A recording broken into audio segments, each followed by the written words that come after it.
Icon star Allu Arjun director Atlee కాంబోలో రాబోతున్న భారీ చిత్రం అంచనాలను రెట్టింపు చేస్తోంది. హైదరాబాద్ లో అట్లీ బన్నీని కలవడం వైరల్ గా మారింది. ఈ cinema Telugu pan India entertainer గా తెరకెక్కుతోంది.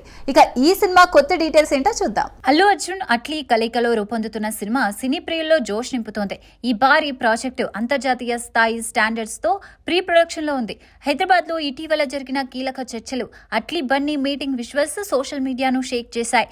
ఈ చిత్రం పూర్తిగా తెలుగు సినిమాగా ఎమోషనల్ యాక్షన్ ఎంటర్టైనర్ గా రూపొందనుంది. జూన్ నుంచి షూటింగ్ ప్రారంభం కానుందని సమాచారం. అట్లీ ఈ సినిమాతో తెలుగు ఇండస్ట్రీలోకి ఎంట్రీ ఇస్తుండగా బన్నీ ఫ్యాన్స్ లో హైప్ పీక్స్ లో ఉంది. సన్ పిక్చర్స్ నిర్మాణంలో హాలీవుడ్ టెక్నీషియన్స్ సహకారంతో ఈ చిత్రం రికార్డులు బద్దలు కొట్టనుందని అంటున్నారు.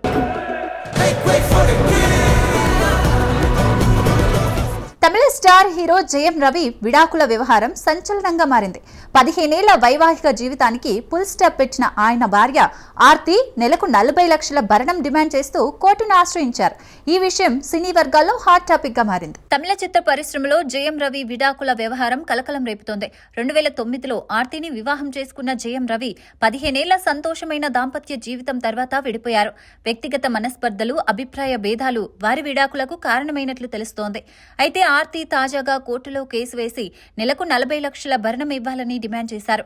ఈ భారీ మొత్తం సోషల్ మీడియాలో వైరల్ గా మారి సినీ అభిమానుల్లో చర్చనీయాంశంగా నిలిచింది. జయం రవి ఈ డిమాండ్పై ఎలా స్పందిస్తారు? ఆర్తి కోరిన భరణాన్ని చెల్లిస్తారా? ఈ ప్రశ్నలు ప్రస్తుతం అందరి దృష్టిని ఆకర్షిస్తున్నాయి. కోర్టు తీర్పు కోసం అభిమానులు ఆసక్తిగా ఎదురు చూస్తున్నారు. తెలుగు రాష్ట్రాల్లో జూన్ 1 నుంచి ప్రకటించిన థియేటర్ల బంద్ను వాయిదా వేశారు. ఎగ్జిబిటర్లు, డిస్ట్రిబ్యూటర్లు, నిర్మాతలతో తెలుగు ఫిలిం ఛాంబర్ నిర్వహించిన సమావేశంలో సమ్మె లేకుండా సమస్యలు పరిష్కరించాలని నిర్ణయం తీసుకున్నారు. థియేటర్లు రన్ అవుతూనే చర్చలు కొనసాగుతున్నాయి.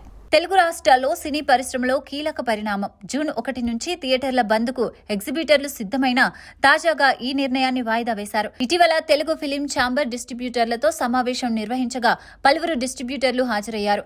అనంతరం నిర్మాతలతోనూ చర్చలు జరిపారు. ఈ సమావేశాల్లో సమ్మె కంటే సామరస్యంతో సమస్యలు పరిష్కరించాలని డిస్ట్రిబ్యూటర్లు, నిర్మాతలు సూచించారు.